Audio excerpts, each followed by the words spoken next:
Hi hello ఇవాళ నా స్టైల్లో కరివేపాకు చికెన్ ఫ్రై ఎలా చేయాలో చెప్తాను. దీని టేస్ట్ అయితే చాలా బాగుంటుంది. వేడివేడి అన్నంలో ఆ చికెన్ ఆ కరివేపాకు పొడి కలుపుకొని తింటున్నప్పుడు దాని ఫ్లేవర్ అయితే చాలా అంటే చాలా బాగుంటుంది. మీరు కూడా ఒక్కసారి ట్రై చేయండి. ఇది ఎలా చేయాలో చెప్తాను. స్టవ్ ఆన్ చేసుకొని ప్యాన్ పెట్టుకొని ఒక గుప్పెడు కరివేపాకు, 3 ఎండుమిర్చి, హాఫ్ టీ స్పూన్ ధనియాలు, పావు టీ స్పూన్ జీలకర్ర, 2 లవంగాలు, చిన్న దాల్చిన చెక్క, 1 యాలక్కాయ, వీటన్నిటిని కూడా జస్ట్ అలా ఫ్రై చేసేసి పొడి చేసి పక్కన పెట్టుకోండి. నేను ఒక పావు కేజీ చికెన్కి సరిపడే ఇంగ్రీడియంట్స్ చెప్పాను. మీరు చికెన్ క్వాంటిటీని కొంచెం ఎక్కువ తీసుకున్నప్పుడు నేను చెప్పిన ఇంగ్రీడియంట్స్ అన్ని కూడా కొంచెం ఎక్కువ వేసుకోండి.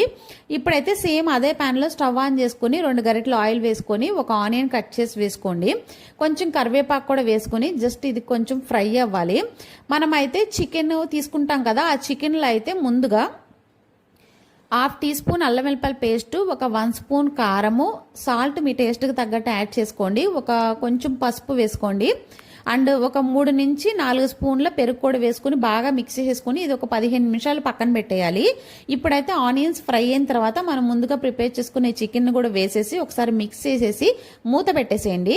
ఒక 6 to 7 మినిట్స్ అలా మూత పెట్టేస్తే సిమ్లో పెట్టుకోండి.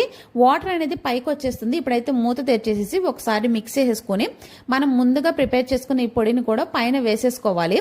వేసేసుకొని బాగా మిక్స్ చేసుకోండి. మిక్స్ చేసుకొని సిమ్లో పెట్టుకోండి. ఒక 8 to 9 మినిట్స్ అట్లా పెట్టుకుంటే కనుక ఇది మంచిగా ఫ్రై అయిపోతుంది. సిమ్లోనే ఫ్రై చేసుకుంటే మంచి కలర్ వస్తుంది. అండ్ కరివేపాకు ఫ్లేవర్ కూడా ఆ చికెన్కి పట్టి టేస్ట్ అనేది చాలా బాగుంటుంది.